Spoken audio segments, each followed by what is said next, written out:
এই গল্পটি সম্পূর্ণরূপে কাল্পনিক ঘটনা নির্ভর, যা শুধুমাত্র বিনোদনের জন্য নির্মিত। গল্পে শোনানো সমস্ত চরিত্র, চরিত্রের নাম, স্থান, ঘটনা সম্পূর্ণ কাল্পনিক এবং কোনো জীবিত বা মৃত ব্যক্তি, ঘটনা বা স্থানের সঙ্গে সাদৃশ্য থাকলে তা নেহাতি কাকতালীয়।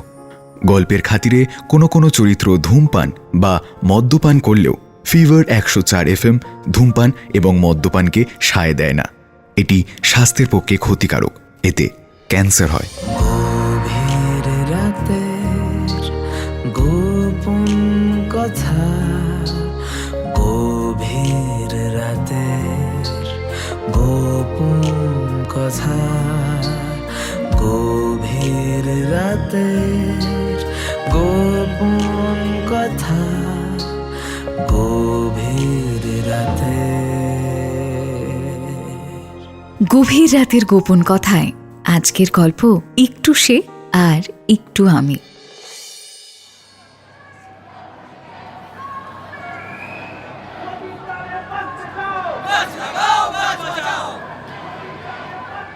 রুদ্র, রুদ্র,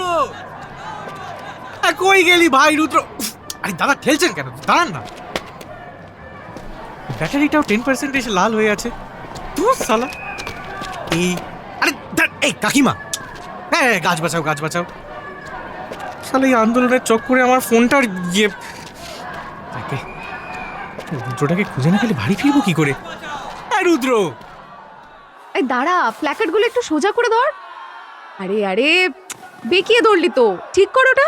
এই এবার ঠিক আছে? হ্যাঁ দাঁড়া। Oh my god, shit, no no no, not now, not now. কি হলো দিদি?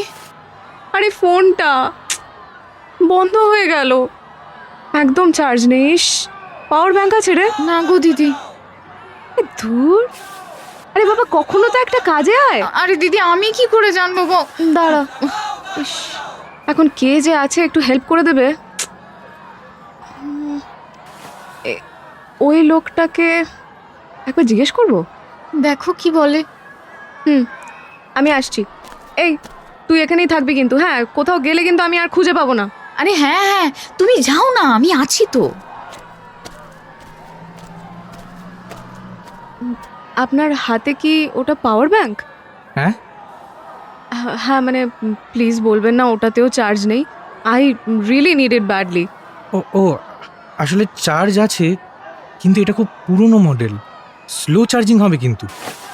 আর আমার নিজের ফোনের অবস্থা খুব একটা সুবিধের নয়, বুঝলেন। 10% চার্জ আছে, দেখুন। এই দেখুন 9 হয়ে গেল। Please just for 5 minutes. আসলে আমি চাইতাম না, আমার ড্রাইভারকে না একটা আর্জেন্ট লোকেশন পাঠাতে হবে। ও। আর আমার ফোনটা পুরো বডি ফেলে দিয়েছে। বডি ফেলে দিয়েছে না? হ্যাঁ নিন নিন, তবে বেশিক্ষণ দিতে পারবো না, আমায় আবার একজনের সাথে দেখা করতে হবে, বুঝলেন তো, এই কিছুক্ষণের মধ্যেই। থ্যাংক ইউ সো মাচ, আপনি না আমার জীবন বাঁচালেন। না না, বাই দ্য ওয়ে, আমি তানিয়া। আপনিও কি এই গাছ বাঁচাও টিম? গাছ বাঁচাও? না না, এই গাছ পাছ নিয়ে আমার কোনো মানে আমি আসলে অভিক রায়। আমার বন্ধু আসলে এই আন্দোলনের লিডার, তাকেই খুঁজতে এসে ফেঁসে গেছি এখানে। আপনি? আমি আসলে আমার ইনস্টাগ্রাম হ্যান্ডেলের জন্য কিছু রিয়েল লাইফ কন্টেন্ট চাইছিলাম। সোশ্যালি অ্যাপ্রোপ্রিয়েট ছবি না দিলে আবার ফলোয়ার্সরা জ্ঞান দিতে শুরু করবে, তো তাই ভাবলাম। ও বাবা, আচ্ছা এরকম। এক মিনিট। ও শিট, বাবা এই সময় কেন?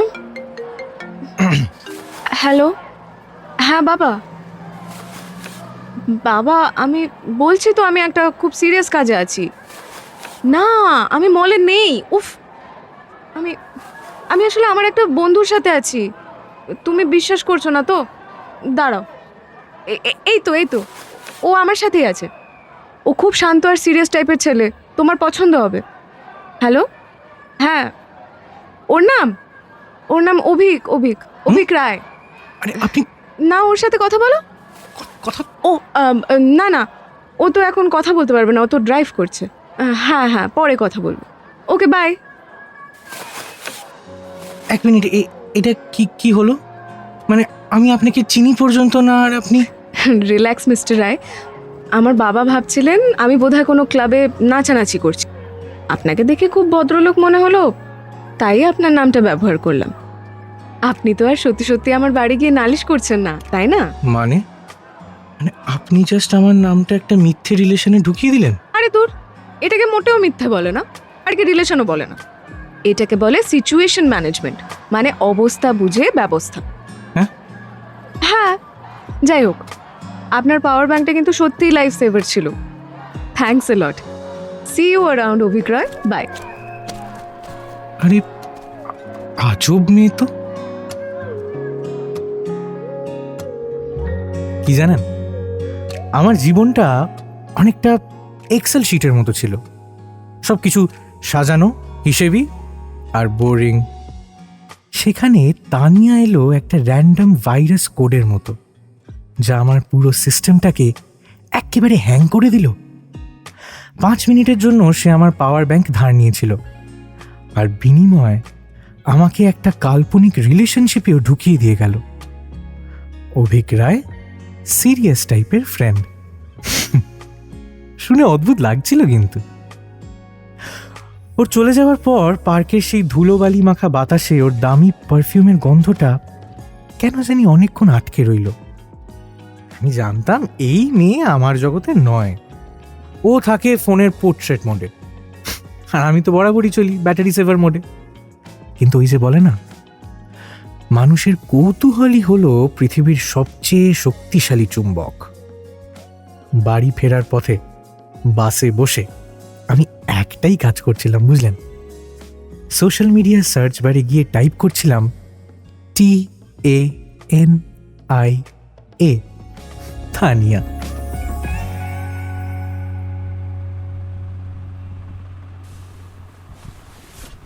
তানিয়া সেনগুপ্ত, বাপরে, এর প্রোফাইল তো প্রোফাইল নয়, ডিসকভারি চ্যানেল। এই তো গত মাসে সুইজারল্যান্ডে স্কিইং করেছে। ও বাবা, আরো আছে। আগের মাসে গোয়ার বিচে সানসেট। বাবা বাবা, ও আবার এই কফি শপগুলো, এক একটা কফির দাম আমার 1 মাসের মাইনে হয়ে যাবে। ও ও আচ্ছা, আর্ট গ্যালারিতে দাঁড়িয়ে আছে। হ্যাঁ, আবার লিখেছে ক্যান্ডিড। হ্যাঁ, এরকম ক্যান্ডিড 5টা ফেক আমিও তুলতে পারি। অভিক রায়। কোনো জিম সেলফি নেই, কোনো গাড়ির সাথে পোজও নেই। ও মাই গড, এই ছেলে কি আদিম যুগে থাকে নাকি? ব্যাস শুরু হলো জাজ করা। আরে দাঁড়া দাঁড়া, একটু দেখি, দেখতে দে তো। বাবা, দাদুর সাথে পুকুর ঘাটে বসে আবার মাছ ধরা হচ্ছে। This is cute. হ্যাঁ, ও হাসি তো ফাসি। এই চুপ কর তো, জাস্ট চেকিং। এটা তো কফি হাউস। বন্ধুদের সাথে টেবিলে চার্ট পেপার বিছিয়ে স্টার্টআপের কিছু স্কেচ, নট ব্যাড। কি করে গো? উফ, নিজের ফোনে দেখ না। আরে দেখাও না, দূর বাবা, দেখাও। Startup idea, edtech platform for rural Bengal. Interesting তো। আমি তো ভেবেছিলাম একটা বোরিং ছেলে বোধহয়। আমি আজকের যুগে দাদুর সাথে মাছ কে ধরে বল? জামাই বাবু কমলা লেবু একা খেও না, এদিকে এদিকে দাও দাও। আরে কোন ফটোতে লাইক করে দিবি? বলো না, প্লিজ পাঠিয়ে দে দাও। এদিকে। এই দিদি, ফোনটা friend দে, request কিন্তু পাঠিয়ে বলছি দে। বাড়াবাড়ি করবি না।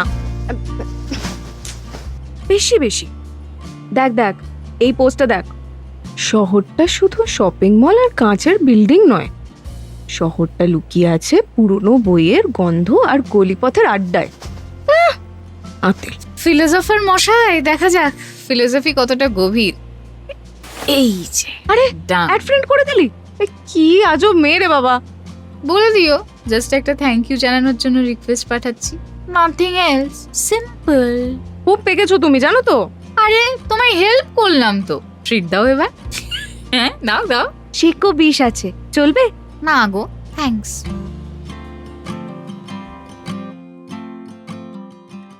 হ্যাঁ, কি ভাবেন কি আমাকে? ফ্রেন্ড রিকোয়েস্ট এলো আর আমি কনফার্ম বাটনটায় ক্লিক করলাম। মুহূর্তের মধ্যে আমার প্রোফাইলে একটা নতুন নাম যোগ হলো, তানিয়া সেনগুপ্ত। আমার স্ট্যাটিস্টিক্স আর কোডিংয়ের একঘেয়ে ধূসর জগতে হুট করে যেন এক মুঠো উজ্জ্বল রঙের ছিটে এসে পড়ল। কিন্তু জানেন, আমার মধ্যবিত্ত মস্তিষ্ক কিন্তু আমায় বারবার ওয়ার্নিং দিচ্ছিল, বলছিল, সাবধান অভিক, যে মেয়েটা ইনস্টাতে ঝকঝকে লেন্স দিয়ে পৃথিবীটা দেখে, সে কি কোনোদিন তোমার এই পুরনো বইয়ের গন্ধমাখা ধুলো মাখা জগৎটাকে আপন করে নিতে পারবে? আপন করে নিতে তোমার এই সাদা মাটা লাইফস্টাইলটা? সেই রাতে অনেকক্ষণ আমার ঘুম আসেনি। সিলিং ফ্যানের একঘেয়ে আওয়াজের মধ্যে আমি শুধু ভাবছিলাম, আমরা দুজনেই কি কোনো বড় সড়ো মিথ্যের জালে জড়িয়ে যাচ্ছি, নাকি এই মিথ্যে পরিচয়ের আড়ালেই লুকিয়ে আছে আমার জীবনের কোনো কোনো সত্যি? কে জানে। হ্যাঁ, কিন্তু খুব খারাপ লাগছে তেমনটা কিন্তু নয়। হ্যাঁ, খুব যে ভাল লাগছে তেমনটাও নয়। হ্যাঁ, যাই হোক, ধীরে ধীরে আমাদের আলাপ সোশ্যাল মিডিয়া থেকে ফোন কলে এলো, তারপর একদিন দেখাও হলো।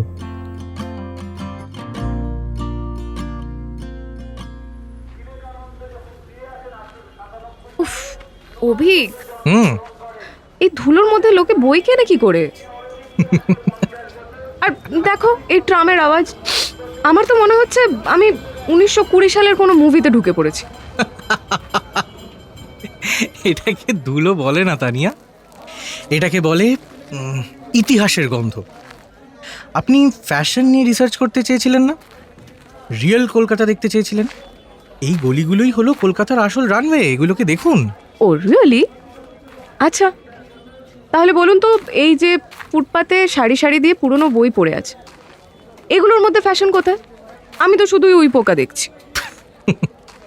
আচ্ছা, ওই দিকটা দেখুন, ওই যে 60-এর দশকের সত্যজিৎ রায়ের একটা ইলাস্ট্রেশন করা ম্যাগাজিন দেখতে পেয়েছেন? তো তানিয়া ম্যাডাম, এবার বলুন, আপনার ওই দামি ডিজাইনার সফটওয়্যার কি পারবে এরকম ইলাস্ট্রেশন তৈরি করতে? এই হলদে পাতাগুলোতে যে টেক্সচার আছে, সেটা কোনো মলের এসি ঘরে বসে পাওয়া সম্ভব নয় ম্যাডাম। এটা কিন্তু সত্যি সুন্দর। কালার প্যালেটটা দেখুন, একদম আলাদা। আসলে আপনারা তো শহরটাকে দেখেন ওই গাড়ির কাঁচের ওপার থেকে। এসির আওয়াজে আপনারা এই ফুটপাথের ক্যাকাফেনি সিম্ফনি শুনতেই পান না। চলুন, আপনাকে আরো একটা জিনিস দেখাই। টানটানা, এসে গেছি।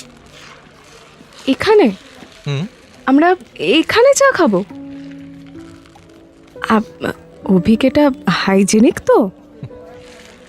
হাইজিনটাই দেখলেন, ভালোবাসাটা দেখলেন না? শহরের হৃদয় এটাই ম্যাডাম। বসুন। দাদা, দুটো চা।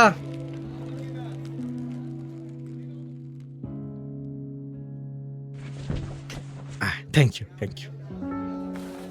এই নিন তানিয়া ম্যাডাম, হুম, ট্রাই করে দেখুন, গরম আছে দেখবেন। 10 টাকার চা আর বিস্কুট। আপনার ক্যাপাচিনো কিন্তু এর কাছে নস্যি। হ্যাঁ, দাঁড়ান ট্রাই করি। হ্যাঁ,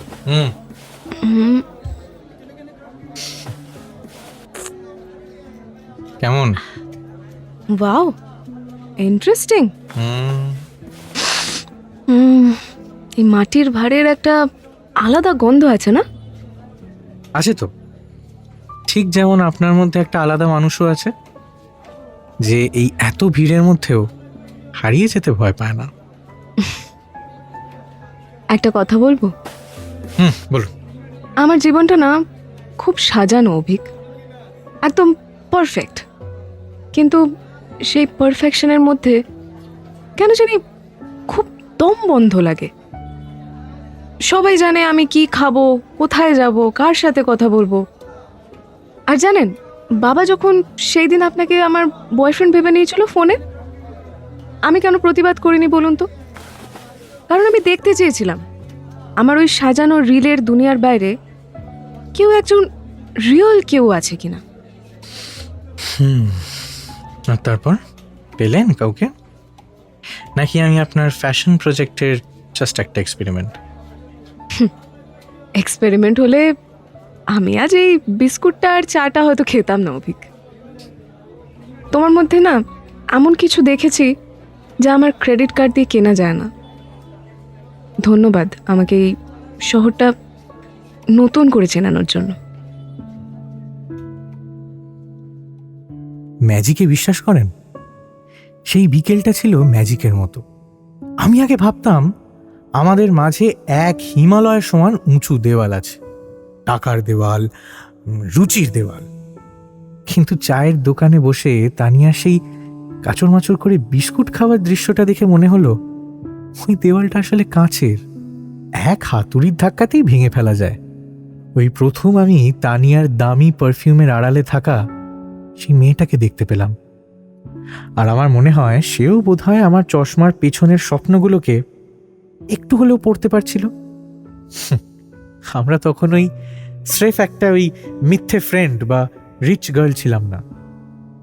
আমরা ছিলাম দুটো আলাদা গল্পের বই, যারা একে অপরের পাতা একটু একটু উল্টানো শুরু করেছে। ব্যাস, পরদিনই ঠিক করলাম ভিক্টোরিয়াতে আমরা দেখা করব। ওই এই সময় হয় আর কি। কলকাতায় প্রেম করার জন্য ভিক্টোরিয়া মেমোরিয়ালের চেয়ে বড় ক্লিশে আর কিছু হয়? আমি তো সবসময় ভাবতাম এই বিশাল সাদা মার্বেলের প্রাসাদের সামনে ওই হাতে হাত চোখে চোখ রেখে ঘুরে বেড়ানোটা ওই টিনএজ প্রেমেই মানায়। কিন্তু তানিয়ার সাথে যখন ওখানে পৌঁছলাম, কেন জানি না মনে হলো ওই রাজকীয় স্থাপত্যটা আমাকে আর ওকে স্বাগত জানাতেই বানিয়েছিল ইংরেজরা। চারিদিকে ছড়িয়ে থাকা যুগলদের ভিড়ে আমরা দুজন ছিলাম একটু আলাদা, দুটো ভিন্ন মেরুর বাসিন্দা, যারা ভুল করে একই অক্ষাংশে এসে দাঁড়িয়েছি। আকাশটা তখন থমথমে, যেন একটা বড় ঘোষণার অপেক্ষায় প্রকৃতির নিঃশ্বাস আটকে বসে আছে। গুমোট গরমে ঘামছি আমি, কিন্তু তানিয়ার চোখ তখনও অদ্ভুত উজ্জ্বল। আমি জানতাম না একটু পরেই ওই মেঘলা আকাশটা আমাদের জীবনের সব হিসেব ওলটপালট করে দিতে চলেছে। দুজনে বেশ মেমোরিয়ালের চওড়া রাস্তা দিয়ে হাঁটছিলাম। হঠাৎ আর তারপরই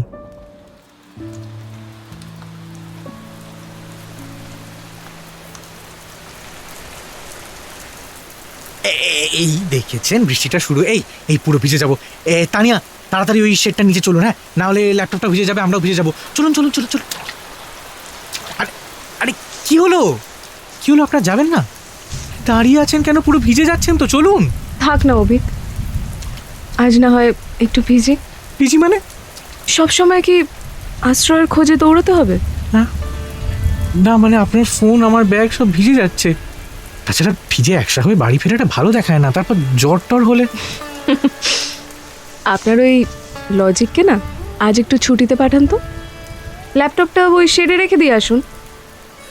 দেখুন, এই আকাশটা কিন্তু পারমিশন নিয়ে বৃষ্টি নামায়নি, তাহলে আমরা কেন পারমিশন নিয়ে ভিজবো? আসুন আমার সাথে।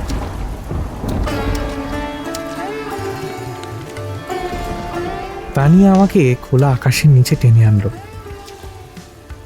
প্রথমে একটু অস্বস্তি বোধ করলেও তানিয়ার চোখের সেই আনন্দ দেখে চুপ করে গেলাম। বৃষ্টির স্নিগ্ধ শীতল ধারা গায়ে এসে লাগছে তখন। সবটা একটা স্বপ্নের মতো লাগলো।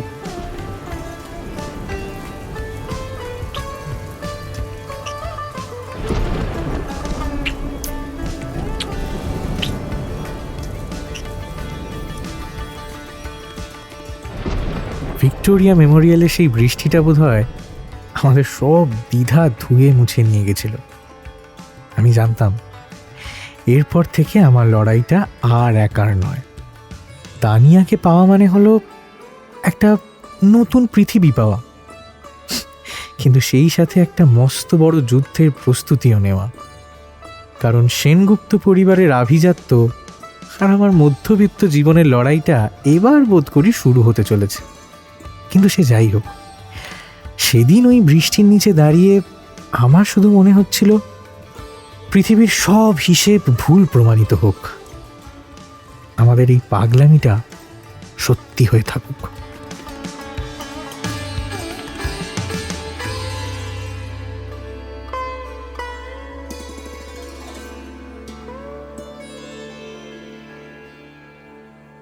আজ তানিয়ার বাবার সাথে দেখা করার কথা, ঠিক ওই দুপুর 12:30 নাগাদ। পৃথিবীতে না এর চেয়ে কঠিন কাজ আর নেই এই প্রেমিকার বাবার সাথে দেখা করাটা। এই যেন পরীক্ষা বিভীষিকা সম ভয়ঙ্কর। বোঝাতে পারলাম? মানে বুকটা একটু একটু ধুপুক ধুপুক করছিল। হ্যাঁ, মানে একান্তই করছিল না বলাটা মিথ্যে বলা হবে। যাই হোক, খাবারের অর্ডার দেওয়া হলো। এবারে হলো কি, একটা কুমোট, একটা অস্বস্তিকর নীরবতা নেমে এল। মিস্টার গৌরব সেনগুপ্ত, মানে আমার ইয়ের বাবা, তিনি আমার দিকে নিবিষ্ট মনে নজর রাখছিলেন, যেন তিনি কোনো জটিল ব্যবসায়িক ডিল অ্যানালাইসিস করছেন। অভিক, রাইট? হ্যাঁ স্যার। তানিয়া বলছিল তুমি নাকি খুব ব্রিলিয়েন্ট স্টুডেন্ট ছিলে। আজকালকার ছেলেরা তো শুধু শর্টকাট খোঁজে। তুমি নাকি নিজের পায়ে কিছু করার চেষ্টা করছো? চেষ্টা করছি স্যার। একটা এডটেক স্টার্ট আপ শুরু করেছি। গ্রামের বাচ্চাদের জন্য সহজে শিক্ষার অ্যাপ বানাচ্ছি বেসিক্যালি। অ্যাপ বানাচ্ছি শুনতে খুবই ভালো লাগে, কিন্তু প্র্যাকটিক্যালি এর ভবিষ্যৎটা কি? মানে প্রফিট মার্জিন? তোমার বাবা কি করেন বললে জানো? বাবা এখন রিটায়ার্ড স্যার। তিনি স্কুলের টিচার ছিলেন। আমাদের পরিবারে স্যার সঞ্চয় সীমিত, সততাটাই আমাদের আসল পুঁজি বলতে পারেন। সততা দিয়ে তো লোন পাওয়া যায় না অভিক। আর স্টার্ট আপের ওই আইডিয়া দিয়ে তানিয়ার মতন মেয়ের লাইফস্টাইল মেনটেন করা যায়? তুমি কি জানো তানিয়ার 1 মাসের শপিং এর খরচ তোমার সারা বছরের? বাবা, এসব কি ধরনের কথা বলছো তুমি? অভিক কিন্তু খুবই পরিশ্রমী ছেলে। His idea is brilliant. Mitul, থামো, আমি ওর সাথে কথা বলছি। দেখো অভিক, তুমি ছেলে হয়তো খুবই ভালো, সৎ, ভালো কথা, কিন্তু সমস্যাটা জানো কোথায়? আমাদের জগৎটা খুব নিষ্ঠুর। এখানে হোপ বা আশা দিয়ে ডিনার টেবিল সাজানো যায় না। তানিয়া ভীষণ ইমোশনাল। ও রিয়ালিটিটা বুঝতে পারছে না, ঠিক তোমার মতন।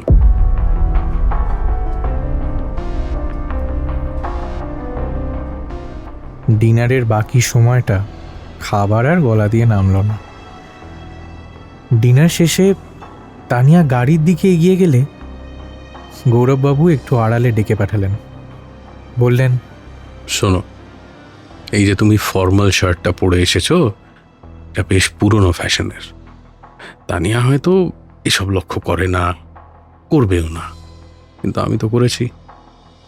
ক্লাস কেনা যায় না অভিক, ওটা রক্তে থাকে। তোমার এই স্টার্ট আপের স্বপ্ন দেখাটা ভালো, কিন্তু তানিয়ার পাশে তোমাকে একেবারেই মানাচ্ছে না। আমি তোমাকে ছোট করছি না, কিন্তু তুমিও জানো যে তানিয়া তোমার এই জীবনে বেশি দিন থাকতে পারবে না। আমি স্যার, মানে তানিয়াকে কিন্তু খুব... যদি সত্যি আমার তানিয়াকে ভালোবেসে থাকো, তাহলে মুক্তি দাও ওকে।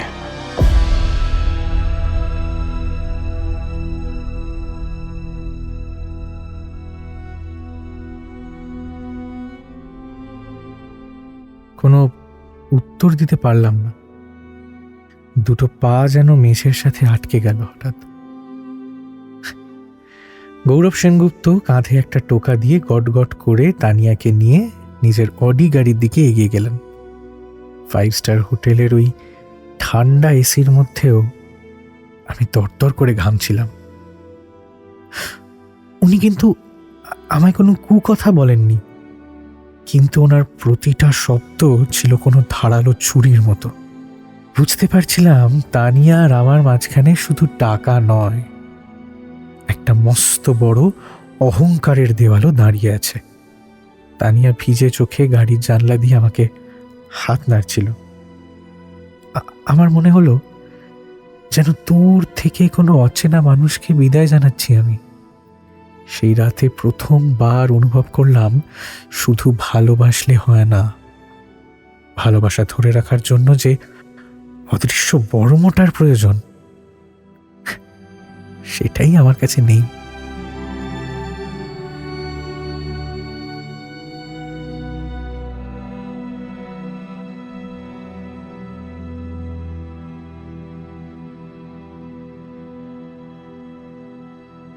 কথায় আছে, বিপদ কখনো একা আসে না।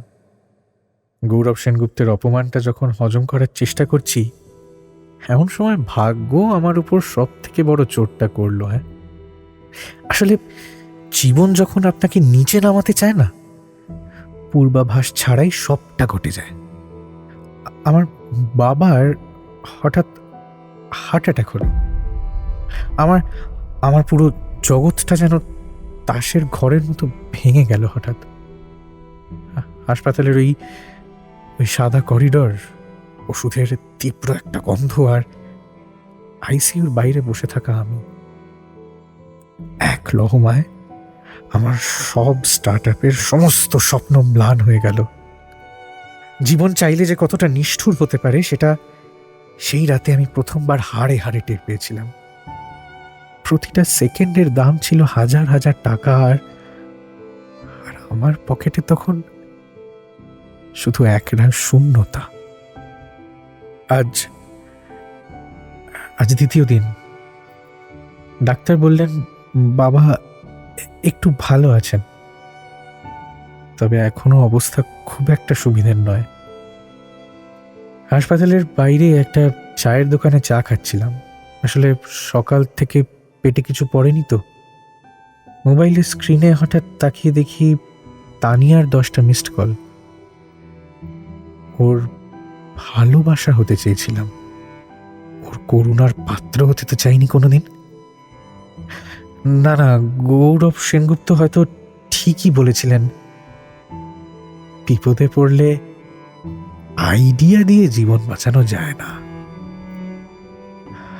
ফোনের স্ক্রিনটা আবার জ্বলে উঠল। এবার ফোনটা ধরলাম। হ্যালো অভিক, তুমি কোথায়?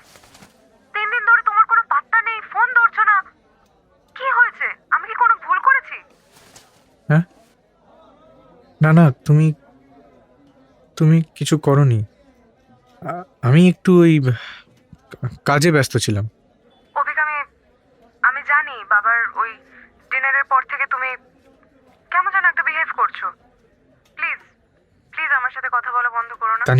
তানিয়া, সবার জীবন তোমার মতো ওই ডিনার আর পার্টি এসবই সীমাবদ্ধ নয় গো। আমাদের লড়াইটা না খুব অন্যরকম। আমার এখন কথা বলার মতো মানসিক অবস্থা নেই। তুমি এমন কেন করছো অভিক? কি হয়েছে বলবে তো? তুমি পারবে না তানিয়া। তুমি যে জগতের মানুষ, সেখানে টাকা স্রেফ একটা সংখ্যা। আর এখানে আমার কাছে টাকা মানে হলো বাবার হার্টের এক একটা বিট। আমার স্টার্টআপের টাকা শেষ, আমার জমানো সমস্ত পুঁজি সব শেষ। আমি এখন দিনে 3টে করে টিউশনি আর রাতের ফ্রিল্যান্স কোডিং করছি হাসপাতালের বিল মেটানোর জন্য। আর তুমি এখন আমায় ফোন করে, তানিয়া আমার বাবা হসপিটালাইজড। তুমি এসব জেনে কি করবে? তুমি হাত পাতবে তোমার বাবার কাছে? আমার আত্মসম্মানকে আরো একবার মাটিতে মিশিয়ে দেবে, তাই তো? এটাই চাইছো তো তুমি? তোমার বাবা আঙ্কেল হাসপাতালে, আর তুমি আমায় জানাওনি? তুমি আমাকে কি ভাবো বলো তো অভিক? আমি আমাদের এই সম্পর্কে শুধু টাকাই খুঁজছি, তাই ভাবো তো? এই প্লিজ সম্পর্কের কথা রাখো। আমি এখন জাস্ট একজন সার্ভাইভার। আমি কোনো প্রেমিক টেমিক কেউ নই। তানিয়া, আমাদের মধ্যে একটা খুব বড় দেওয়াল আছে, আর সেই দেওয়ালটা এখন পাহাড়ের মতো উঁচু হয়ে গেছে। আমাদের মধ্যে দূরত্বটাই স্বাভাবিক। তানিয়া, রাখছি। খুব একা লাগছিল ফোনটা কেটে দেওয়ার পর। আমি চাইনি তানিয়া আমাকে এই নুইয়ে পড়া অবস্থায় দেখুক। আমি চাইনি আমার দারিদ্র ওর করুণার পাত্র হোক। হাসপাতালে বাবার পায়ের কাছে বসে যখন আমি ফ্রিল্যান্স কোডিং করতাম, আমার আঙুলগুলো ক্লান্ত হয়ে আসতো। কিন্তু তানিয়াকে ছাড়া প্রত্যেকটা মুহূর্ত কাটানো যে কতটা কঠিন, সেটা আমার থেকে ভালো আর কেউ জানে না। আসলে সম্পর্কের মধ্যে যখন টাকার অভাব ঢুকে পড়ে না, তখন ভালোবাসাটা খুব বিলাসিতা মনে হয়। আমি আপাতত বিলাসিতা ছেড়ে শুধু বেঁচে থাকার এই লড়াইটাকেই বেছে নিলাম।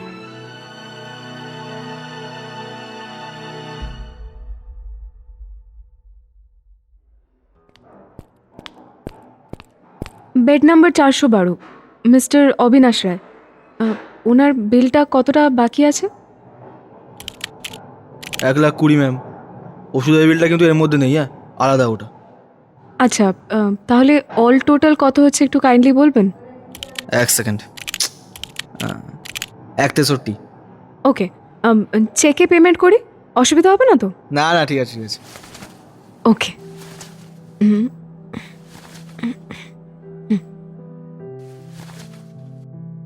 বাবার কাছে বসে বসে সারা রাত ল্যাপটপ হাতে কখন যে ঘুমিয়ে পড়েছি খেয়াল নেই। ঘুম ভাঙল যখন ওই চোখ ডলতে ডলতে কাউন্টারের দিকে যাচ্ছিলাম পরবর্তী ইনভয়েসগুলো নেওয়ার জন্য। এবার গিয়ে দেখি কত বিল হয়েছে। হঠাৎ কাউন্টারে গিয়ে দেখি তানিয়া সেখানে দাঁড়িয়ে রয়েছে। মিথ্যে বলবো না, ক্ষণিকের জন্য সমস্ত দুঃখ যেন ভুলেই গেছিলাম ওকে দেখে। দৌড়ে ওর সামনে গিয়ে ওকে জিজ্ঞেস করলাম, তানিয়া তুমি এখানে? তোমার হাতের এই পেপারটা কি?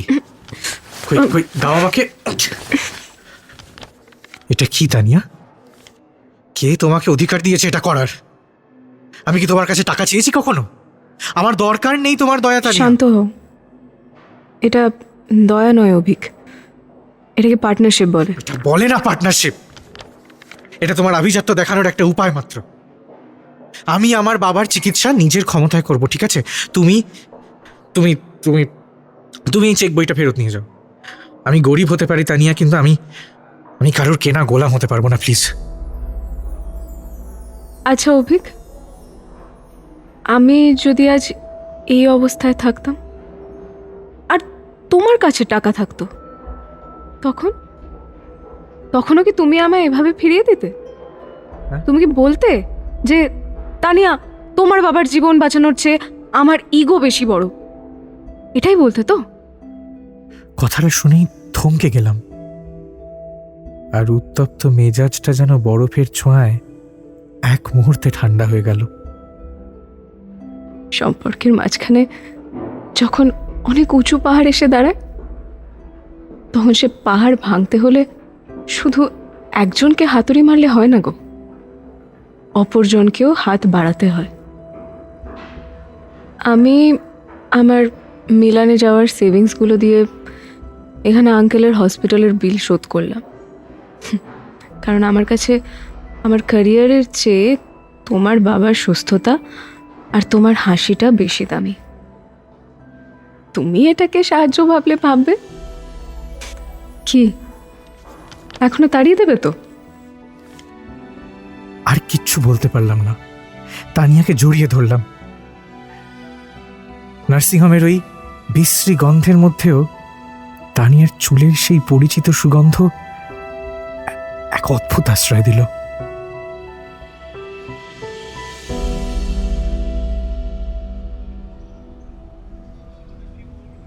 জানো অভিক, আজ মিলান থেকে কনফার্মেশন মেলটা এসেছে। আমি ভাবছি বাবাকে বলবো ওই স্কলারশিপের টাকাটা দিয়েই আমার হয়ে যাবে, আলাদা করে আমার আর কোনো টাকা লাগবে না। সেই টাকাটা দিয়ে বরং দুজনে মিলে কোনো একটা প্ল্যান করি। প্ল্যান? তানিয়া, আমাদের মধ্যে আর কোনো নতুন প্ল্যান হবে না। মানে হসপিটালের স্ট্রেসটা এখনো তোমার মাথায় ঘুরছে, তাই তো? না তানিয়া, আমি খুব ভেবে দেখেছি, তোমার বাবাই ঠিক কথা বলছেন। আমরা দুজন অনেকটা আলাদা গো, হবে না কিছু। অভিক, তুমি কি বুঝতে পারছো তুমি কি বলছো? আমরা জাস্ট ওই কঠিন সময়টা পার করে এলাম। কঠিন সময়টা তো এবার শুরু হচ্ছে তানিয়া।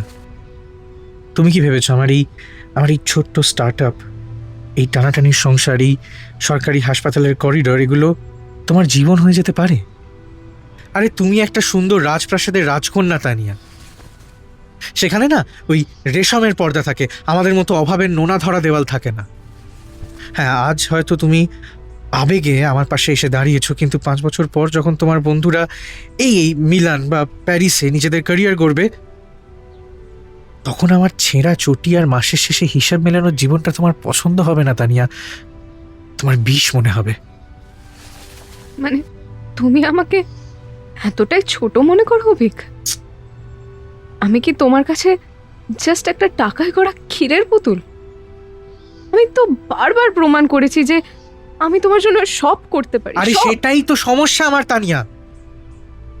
কেন করবে তুমি আমার জন্য সব? কেন তুমি আমার বাবার চিকিৎসার জন্য নিজের স্বপ্নটাকে জলাঞ্জলি দেবে? কেন তুমি তুমি মিলানে যাও তানিয়া। আমি চাই তুমি একটা তোমার ভালো ক্যারিয়ার গড়ে নাও।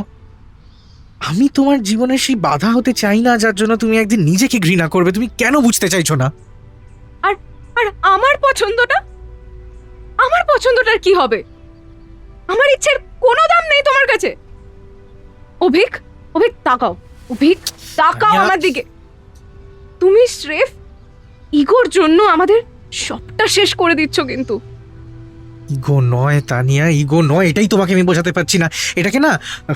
এটাকে ওই রিয়েলিটি চেক বলে, রিয়েলিটি চেক। আরে তুমি একটা সুন্দর জীবন পাওয়ার যোগ্য। আমার সাথে থাকলে তুমি কেবল এই লড়াই, দীর্ঘশ্বাস, এছাড়া আর কিছু পাবে না। আর আর প্লিজ ফিরে তাকিও না তানিয়া, দোহাই তোমার। জাস্ট গো তানিয়া, জাস্ট চলে যাও। ঠিক আছে, ভালো থেকো অভিক। আসছি।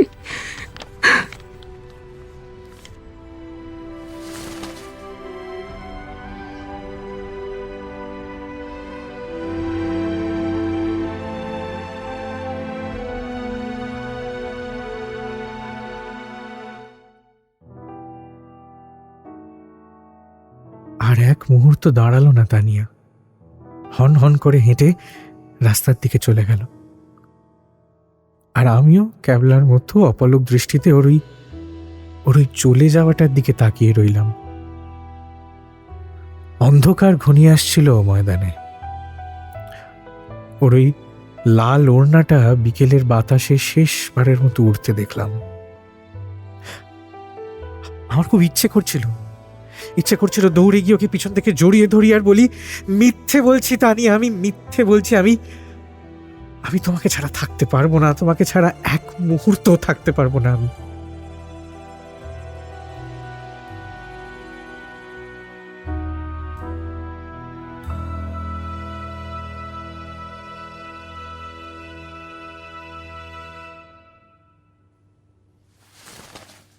অভিক, এ কি বাবা, তুমি উঠেছো কেন? উফ, চুপ কর। অনেকদিন হলো তো, আর কতদিন অসুস্থ করে কাটাবো বলতো? ভাল লাগছে না। আচ্ছা ঠিক আছে, অসুস্থই তুমি। এনাও এখানে বসো।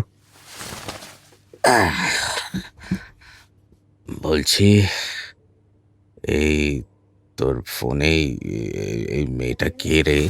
ও বাবা, কারুর ফোন খোলা থাকলে সেটা দেখতে নেই, এটা বেসিক ম্যানার্স বাবা। চুকার, প্রেম টেম করছিস নাকি? মেয়েটা সুন্দর কিন্তু। তা সুন্দর, যা ফটর কথা বলে না, তোমাকেও হার মানিয়ে দেবে, দেখবে। না, আমি প্রেম করছি না। কেন করছিস না? কেন? সাধ্যের বাইরে, বুঝলে। ওই দামি খেলনাটার মতো নেওয়ার খুব শখ, কিন্তু সামর্থ্য নেই। সামর্থ্য তো তৈরি করবি তুই নিজেই। নিজেকে সেই জায়গায় তুই নিয়ে যাবি, খাটবি, পরিশ্রম করবি, তবে তো হবে। না গো, আর তা হয় না বাবা, অনেকটা দেরি হয়ে গেছে। আজই ওই দেশের বাইরে চলে যাচ্ছে। একটা শায়েরি পড়েছিলাম জানো, কবিতা। ওখানে বলছে, खुली ही रह गई आखिर वो आंखें, मेरे आने में देरी हो गई थी, मैं गुल्लक तोड़कर वापस गया जब, वो गुड़िया और महंगी हो गई थी।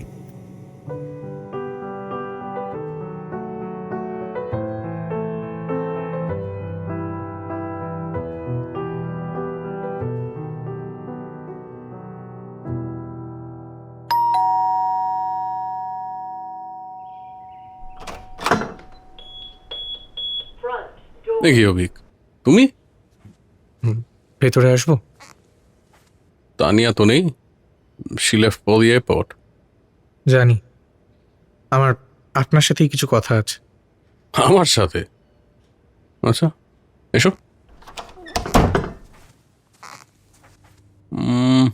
তানিয়া বলছিল যে তুমি ওর সাথে আর সম্পর্ক রাখো না, তার জন্য আমাকেই অবশ্য দায়ী করে। বোঝে না যে ওর কথা ভেবেই আমি। হ্যাঁ, সে তো ঠিকই। সেনগুপ্তা বাথরুম ফিটিংসের মালিকের একমাত্র মেয়ে, তার সাথে আর আমার কি করে কিছু হওয়া সম্ভব বলুন? তুমি যেটা বুঝতে পারছো ও সেটা বোঝেনি। হ্যাঁ, কিন্তু আজ সোশ্যাল মিডিয়ায় একটা অদ্ভুত জিনিস দেখলাম। আপনারই পেজে আপনার জন্মদিনে আপনার এক বন্ধু আপনার সাথে ছবি দিয়ে উইশ করেছেন। ছবিটা একটা সাইবার ক্যাফেতে তোলা। হ্যাঁ, অনিমেষ। ঠিক, তিনি আপনার ওই সময়ের বন্ধু যখন আপনি একটা সাইবার ক্যাফে চালাতেন, তাই তো? হ্যাঁ, কিন্তু তাতে কি? ছবিটা 1993-এর, 1993, মানে আপনার বিয়ের পরে। আর তানিয়ার মুখে যেটুকু শুনেছি, ওর মা খুব সজ্জল পরিবারের মেয়ে ছিলেন। তিনি কোন সাহসে ভালোবেসে এক সাইবার ক্যাফের মালিককে বিয়ে করলেন বলতে পারেন? তো কি ভুল করেছে? রাজরানী করে রেখেছিলাম আমি ওকে। 98-এ বাথরুম ফিটিংসের বিজনেস শুরু করি, কয়েক বছরেই ইট became super successful and profitable. হ্যাঁ, কিন্তু সেই জন্য সেই সময়টা তো দিতে হয়েছিল, একদিনে হয়নি তো সবটা। আপনার স্বপ্ন ছিল, ধীরে ধীরে সত্যি হয়েছে। আমারও স্বপ্ন এই অ্যাপটা, আর শুধু এই অ্যাপটা নয়, পরে পরে টাকা জমিয়ে একটা ক্যাফে খোলার স্বপ্ন, সেটা চললে একটা রেস্টুরেন্ট, আর সবচেয়ে বড় স্বপ্ন আপনার মেয়ের সাথে জীবনটা কাটানো। তোমার মনে হয় you will be able to do it? App, cafe, restaurant, সব বড় বড় স্বপ্ন কিন্তু। আরে কেন পারবো না? আলবাত পারবো। কোনো কিছু একটা ওয়ার্কআউট না করলে অন্য কিছু একটা করবে, কিন্তু পারবো তো আমি বটেই। আমি এয়ারপোর্টেই যাচ্ছিলাম তানিয়াকে বলতে, আমাদের আমাদের মাঝে হওয়া সমস্ত ভুল বোঝাবুঝি মিটিয়ে ফেলতে। যাওয়ার আগে ভেবে দেখলাম আপনাকে একবার বলেই যাই। আসি। দাঁড়াও, গাড়িটা নিয়ে যাও। হ্যাঁ? শোনো, টাকা কম বেশিটা ফ্যাক্টর নয় অভিক, জেদটা আসল, অ্যাম্বিশনটা আসল। আগের দিনে এই তেজ তোমার দেখিনি, আজ দেখে নিশ্চিন্ত হলাম। এয়ারপোর্ট যাবে তো? আমার গাড়িটা নিয়ে যাও, তাড়াতাড়ি পৌঁছবে। থ্যাংক ইউ, বাট আমার গাড়ি লাগবে না স্যার। আমার মধ্যবিত্ত ভীরু প্রেমের জন্য বাস, ট্রাম আর মেট্রোই যথেষ্ট। চলি। গো গেট হার চ্যাম্প।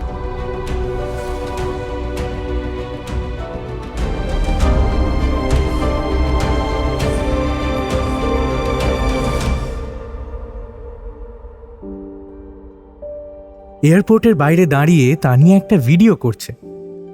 এয়ারপোর্ট সবচেয়ে সুন্দর আর করুণ মিলনস্থল। এখানে কেউ কিছু ফিরে পায় আর কেউ হারিয়ে ফেলে। আর তানিয়া যে সারা জীবন পারফেক্ট ফ্রেমের মধ্যে নিজেকে বন্দি করে রেখেছিল, সে আজ দাঁড়িয়ে আছে এক অসহায় বিদায়ী ফ্রেমে।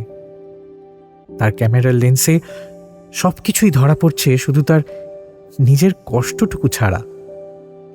সেই কষ্টের গভীরতা কি একটা ক্যামেরার লেন্স ধারণ করতে পারে? কারণ সবচেয়ে গভীর কষ্টগুলো ক্যামেরায় ধরা পড়ে না, পড়ে হৃদয়ের নিঃসঙ্গ কোরাসে। হাই ফ্রেন্ডস, আমি তানিয়া তোমার সাথে, আর আমি এখন আছি এয়ারপোর্টে। আমার মনে হয় airport is one of the saddest places in this world. সবচেয়ে কঠিন গুড বাইগুলো হসপিটালে না, এখানেই হয়।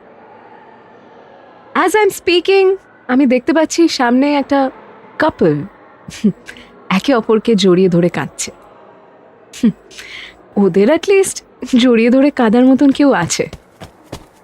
আমার তো সেটা তানিয়া তানিয়া তানিয়া থ্যাংক ইউ আমি ভাবছিলাম তুমি ভেতরে ঢুকে যাবে। থ্যাংক ইউ, বাইরে দাঁড়িয়ে তোমার এই কন্টেন্ট বানানোটা ফাইনালি কাছে দিল। Thank you. ঠিক। তুমি এখানে? হ্যাঁ, আরে তুমি যেখানে আমি সেখানে। তোমার মনে নেই তোমার খুব ওই শান্ত আর সিরিয়াস টাইপের বন্ধু অভিক রায়? তুমি কি মজা করছো আমার সাথে? আরে তানিয়া, তোমার ফোনের ভিডিওটা চলছে, ওটা চলুক, তোমায় আমি ভিডিও থেকে এডিট করে দেবো। ভিডিও থেকে না হয় এডিট করে দেবে, কিন্তু মন থেকে? অভিক, আমি কিছু I am sorry Tania, I am sorry for everything. আসলে তোমার বাবার সাথে কথা বলার পর পুরো ঘেঁটে গেছিলাম আমি। I am really sorry. আমার মনে হচ্ছিল তুমি এখন আমায় পছন্দ করো, কিন্তু পরে খুব আফসোস করবে, খুব অনুশোচনা হবে তোমার। আমার গরিব বর সন্ধ্যের আগেই বাড়ি ফিরে আসবে, আর আমার কোনো অনুশোচনা থাকবে না। আরে সেটা অপু সংসারের ডায়লগ। শুধু সত্যজিৎ করে লাফালেই হবে? তার কথাগুলো বুঝতে হবে তো। তাজা বলেছ। বলছি, তাহলে এবার মিলানের কি হবে?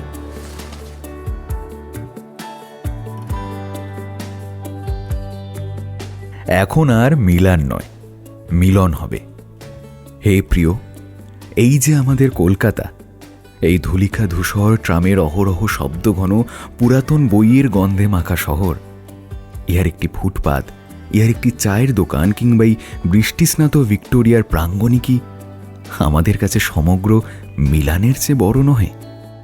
এখনই এসেছে সেই সময় যখন হিসাবের খাতা বন্ধ করে প্রেমের অঙ্ক কষতে হবে।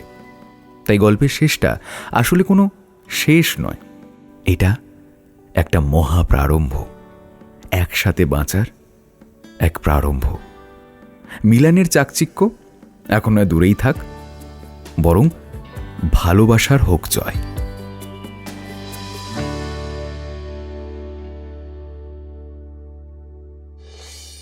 গভীর রাতের গোপন কথায় শুনলে আজকের গল্প একটু সে আর একটু আমি। লিখেছে জ্যোতিষ্মান, নারেশনে দীপম এবং চয়ন। অভিকের চরিত্রে চয়ন, তানিয়ার চরিত্রে ঐন্দ্রিলা, তানিয়ার বাবার চরিত্রে আরজে দেব, তানিয়ার বন্ধুর চরিত্রে আরজে দেবস্মিতা, অভিকের বাবার চরিত্রে রুদ্র, হাসপাতালের স্টাফের চরিত্রে সোমনাথ। কোরাসে জ্যোতিষ্মান, চয়ন, সোমনাথ এবং রুদ্র। সাউন্ড ডিজাইন করেছে জ্যোতিষ্মান, ভিজুয়াল ডিজাইন দীপম এবং কিষান। সমগ্র ভাবনা, পরিকল্পনা ও পরিচালনায় অরিন্দম।